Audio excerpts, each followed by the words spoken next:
तिमिरान्धस्य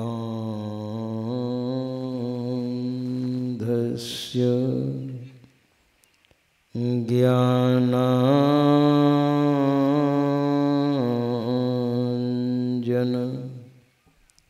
शलाकया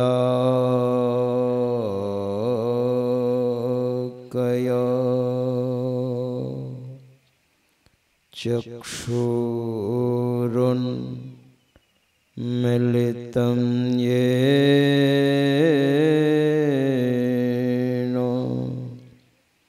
तस्मै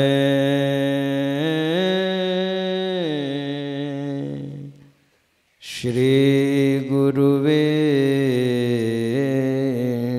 नमः। सर्वक्षण स्मरणीय अनंत श्री विभूषित परम पूज्य पाद सद्गुरु महर्षि में ही परमहंस देव जी महाराज के पावन चरणों में कोटि कोटि नमन। इन्हीं के हृदय स्वरूप परम पूज्य पाद संत बाबा शाही स्वामी जी महाराज के पावन चरणों में कोटि कोटि नमन। इन्हीं के वरद हस्त जिनके सिर पर सुशोभित हुआ अपने आवास में अवस्थित परम पूज्य पाद प्रधानाचार्य स्वामी श्री चतुरानंद जी महाराज के पावन चरणों में कोटि कोटि नमन। मंचस्थ श्रद्धास्पद परम पूज्य साधु चरण विद्वज्जन सज्जन वृंद आदरणीय माताओं तथा भक्तिमती बहनों, प्रेम से और जोर से सद्गुरु महाराज की जय जयकार करें।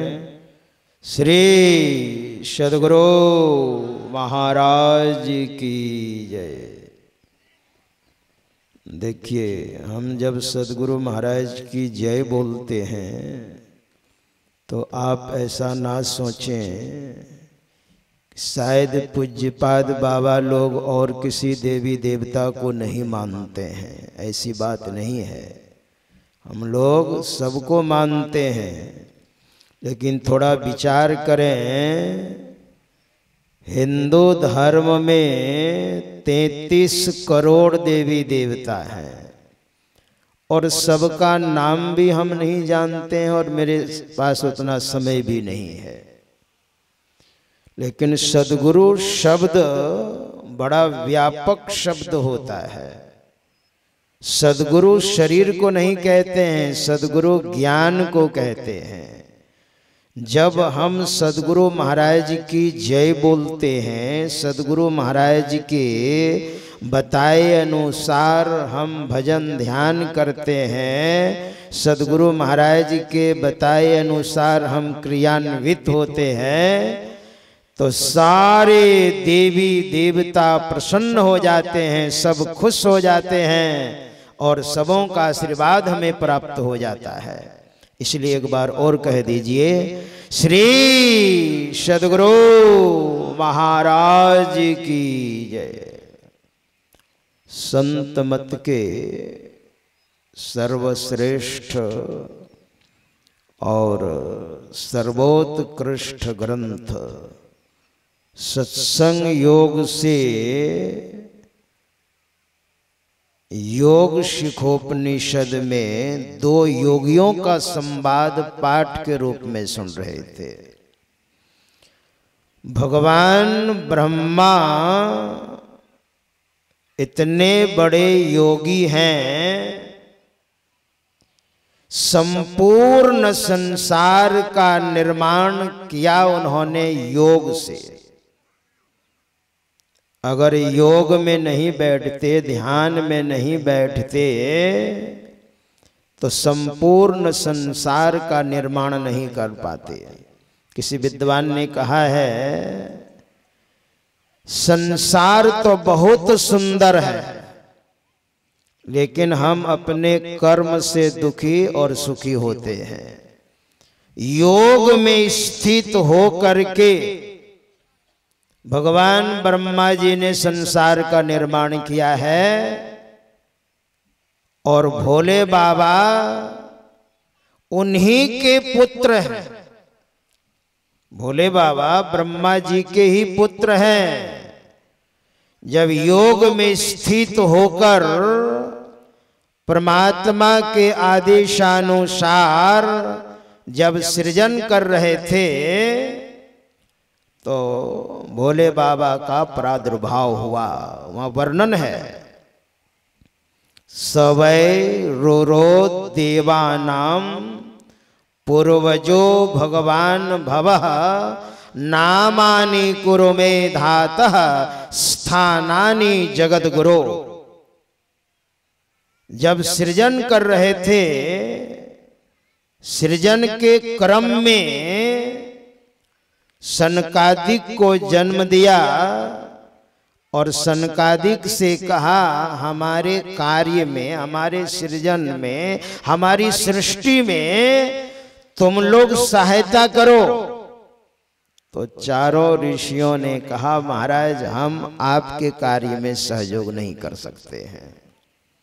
तो बहुत गुस्से में आए ब्रह्मा जी, तो नेत्रों से रुदन करता हुआ रुद्र का जन्म हुआ और उन 11 रुद्रों में भगवान शंकर का स्थान शीर्ष स्थान है, 1 नंबर में है। और उन्होंने इतना बड़ा योग किया, इतना ध्यान किया, स्वयं ब्रह्मा जी पुत्र के पास आए हैं पूछने के लिए। महाराज कोई योग को उत्तम बताते हैं, कोई ज्ञान को उत्तम बताते हैं, उसमें आपका मंतव्य क्या है, आपका अभिप्राय क्या है? तो भोले बाबा ने कहा पितामह मेरी जानते, चूंकि भोले बाबा बराबर योग में ही रहते हैं, बराबर ध्यान में ही रहते हैं, ध्यान से सारे कार्यों को करते हैं। अब पढ़िए रामायण, तुलसी बाबा ने भी लिखा है, एक बार त्रेता युग माही शंभो गए कुंभज ऋषि पाही। संग सती जग जननी भवानी पूजे ऋषि अखिलेश्वर जानी। भोले बाबा अपनी धर्म पत्नी सती को साथ में लेकर के कुंभज ऋषि के आश्रम गए और जबकि कुंभज ऋषि उनके गुरु हैं, आध्यात्मिक गुरु भोले बाबा के, और भगवान ब्रह्मा जी के 10 मानस पुत्रों में जो तीसरे नंबर के हैं वे शिक्षा गुरु हैं। मरीचिर त्रंगी रसो पुलस्त्य पुलह कृतो भृगुर वशिष्ठ दक्षस्य दशमस्तत्र नारदः। मरीचि अत्रि अंगिरा, ये तीसरे नंबर में भगवान ब्रह्मा जी के मानस पुत्रों में जो तीसरे नंबर के पुत्र हैं, उनके आश्रम में भोले बाबा और अंगिरा ऋषि के पुत्र देवताओं के गुरु बृहस्पति जी महाराज दोनों साथ साथ में अध्ययन करते थे। तो शिक्षा गुरु अंगिरा ऋषि हुए और आध्यात्मिक गुरु अगस्त्य ऋषि हुए, जो बराबर उनके यहाँ सत्संग सुनते थे, आध्यात्मिक ज्ञान को आत्मसात करते थे। कुंभज ऋषि ने माता सती का बड़ा सम्मान किया, बढ़िया से आसन में बैठाकर और उनका पाद प्रक्षालन किया और बोले बाबा तो मेरे शिष्य हैं, ये तो बराबर आते जाते रहते हैं, ये माता जी पहली बार आई हैं और ये जगत की जननी हैं। और बैठा करके जब सत्संग सुनाने लग गए तो भोले बाबा योग में स्थित होकर सत्संग सुनने लग गए। वहां लिखा है राम कथा मुनि बरिय बखानी। मुनि बरिय श्रेष्ठ मुनि अगस्त्य ऋषि ने राम कथा मुनि वर्य बखानी, सुनी महेश परम सुखवानी। जो कि मन को एकदम कंट्रोल में रखे हैं। योग में स्थित का मतलब जो मन को कंट्रोल में रखते हैं हर समय। भोले बाबा का स्थान कहाँ है जो हर समय कंट्रोल में रखते हैं अपने आप को, और जो अपने आप को कंट्रोल में रखते हैं गुरुयुक्ति के द्वारा, जो भजन भेद लिए उनको पता है वही रख सकते हैं। सत्संग सुन रहे हैं, योग में स्थित होकर ध्यान कर रहे हैं, योग में स्थित होकर संसार के कार्यों में आप व्यस्त हैं तो उदंडता पूर्वक नहीं, उच्छृंखलता पूर्वक नहीं, योग में स्थित होकर के तब होगा। भगवान श्री कृष्ण ने स्वयं अर्जुन से कहा था योगस्थः कुरु कर्माणि। हे अर्जुन, योग में स्थित रहकर कुरु कर्माणि, कर्तव्य कर्म को करते हुए, क्योंकि बिना कर्म किए आप रह नहीं सकते हैं ना। संयम त्यक्त्वा धनंजयः, और आसक्ति को त्याग कर, संसार में हमारी वृत्ति जहां तहां जो फंसी है, सिद्ध्य सिद्ध्यो समो भूत्वा, सफलता में बहुत ऐसे कार्य करते हैं, सफलता भी मिलती है और विफलता भी मिलती है, दोनों में सम रहते हुए सिद्ध सिद्ध्यो समो भूत्वा समत्वम योग उच्यते, और योग में स्थित आप रहिए। इस तरह से कहा है। व्यवहारिक जीवन में भी उच्छृंखलता नहीं होनी चाहिए। तब क्योंकि एक दिन की बात नहीं, हमारे गुरुदेव कहते हैं योग हृदय में वासना तन वास है तो क्या, सत सरल युक्ति पासना और पास है तो क्या। भोले बाबा बराबर योग में ही रहते हैं, इसलिए ब्रह्मा जी को भी पूछना पड़ा भोले बाबा का स्थान कहाँ है। थोड़ा सा हम देखेंगे धर्मशास्त्र को तो आपको पता चलेगा हमारे शरीर में संपूर्ण देवता का वास है। देहस्था सर्व देवता, देहस्था सर्व तीर्थानी, 68 तीर्थ हमारे शरीर में है।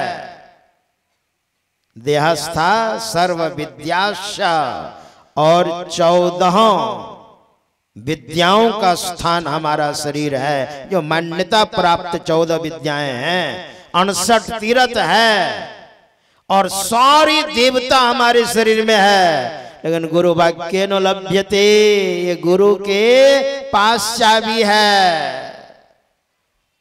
भोले बाबा हमारे शरीर में कहाँ रहते हैं, जो ब्रह्मा जी को भी पूछने की आवश्यकता पड़ी तो परमाराध्य श्री सदगुरु महाराज महर्षि में ही परमहंस देव जी महाराज के प्रवचन मैंने पढ़ा, जो श्रीमद् भागवत में भी वर्णन है।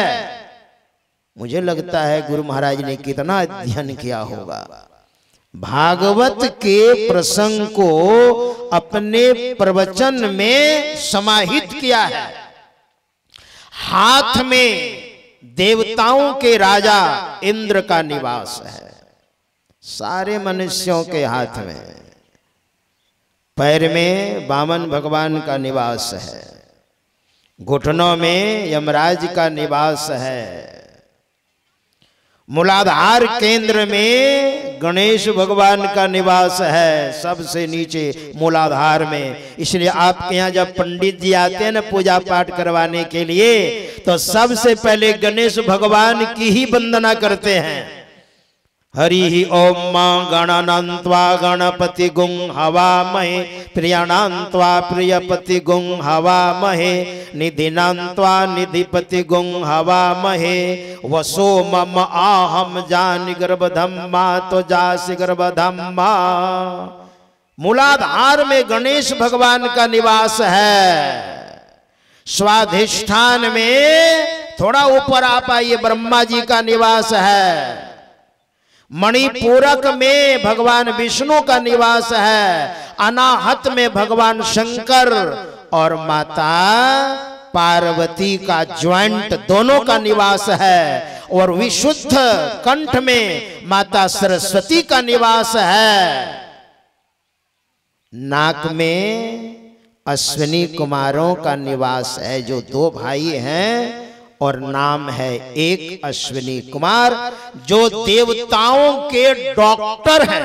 नाक में निवास है और कान में 10 दिशाओं का निवास है। पूरब पश्चिम उत्तर दक्षिण चारों कोण और ऊपर नीचे कान में। और मुंह में अग्नि देवता का निवास है। जिह्वा में जल के देवता वरुण भगवान का निवास है।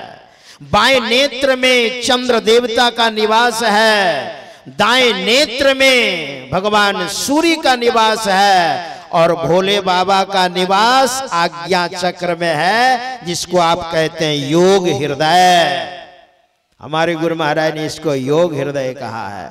ये हृदय नहीं, ये तो मांस हड्डी का खून का हृदय है। योग हृदय दोनों आंखों के बीच में है ना। इसलिए भगवान श्री कृष्ण कहते हैं, हे अर्जुन सुनो। अर्जुन से भगवान ने कहा, भगवान श्री कृष्ण ने, तपस्विभ्योऽधिको योगी। जो तपस्वी हैं, किसी प्रकार के भी तपस्वी हैं, उससे श्रेष्ठ योगी का स्थान है। तपस्विभ्योऽधिको योगी ज्ञानिभ्योऽपि मतोऽधिकः।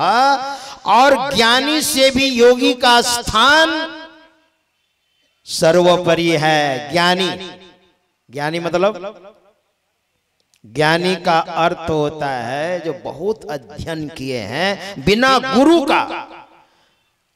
भगवान शंकराचार्य, जो भगवान शंकर के अवतार थे, इस धराधाम पर आज से 1200 वर्ष पूर्व आए। उन्होंने ग्रंथ लिखा विवेक चूड़ामणि। तो भगवान शंकर स्वयं कहते हैं, बिना गुरु का आपने अध्ययन किया है, बहुत बड़े आप ज्ञानी हैं, तो आप भटक सकते हैं। शब्द जालम महारण्यम। बहुत शब्दकोश है आपके पास, लेकिन जीवन में गुरु नहीं है। गुरु नहीं तो योग नहीं है। गुरु ही तो योग बताते हैं। तो उस शब्द जाल में आप भटक सकते हैं, क्योंकि वन है। शब्द जालम महारण्यम चित्त भ्रमण कारणम अतः प्रयत्नाज ज्ञातव्यम तत्व ज्ञात तत्वमात्मनः। तो भगवान शंकर कहते हैं, किसी अच्छे महात्मा से, जो विद्वान हैं, गुरु हैं, जानकार हैं, उनसे समझ करके और दीक्षा लेकर के गुरु के द्वारा अध्ययन आप करें, मनमाने ढंग से नहीं तो आप भटक भी सकते हैं। वही तो भगवान श्री कृष्ण कहते हैं, ज्ञानिभ्योऽपि मतोऽधिकः। अगर सिर्फ ज्ञान है तो आप भटक सकते हैं। और क्या कहा, कर्मी भिष्य योगी। कर्मियों से भी योगी का स्थान श्रेष्ठ है। तस्माद योगी भवार्जुनः। तुम योगी बनो। भगवान श्री कृष्ण कहते हैं तुम योगी बनो। वही तो भगवान शंकर कह रहे हैं भगवान ब्रह्मा जी से कि महाराज आप जो पूछ रहे हैं, मेरे जानते पहले गुरु से ज्ञान प्राप्त करके तस्माज ज्ञानं च, गुरु से पहले ज्ञान प्राप्त कीजिए, भजन भेद लीजिए। मुमुक्षुरदृढ़मभ्यसेत, मुमुक्षु को, जिनको आत्म साक्षात्कार करने की तमन्ना है, मुमुक्षुरदृढ़मभ्यसेत, मुमुक्षु को तस्माज ज्ञानं च, भजन भेद लेकर के तब योगं च, तब योग कीजिए, योग से आत्म कल्याण होगा। श्री सद्गुरु महाराज की जय।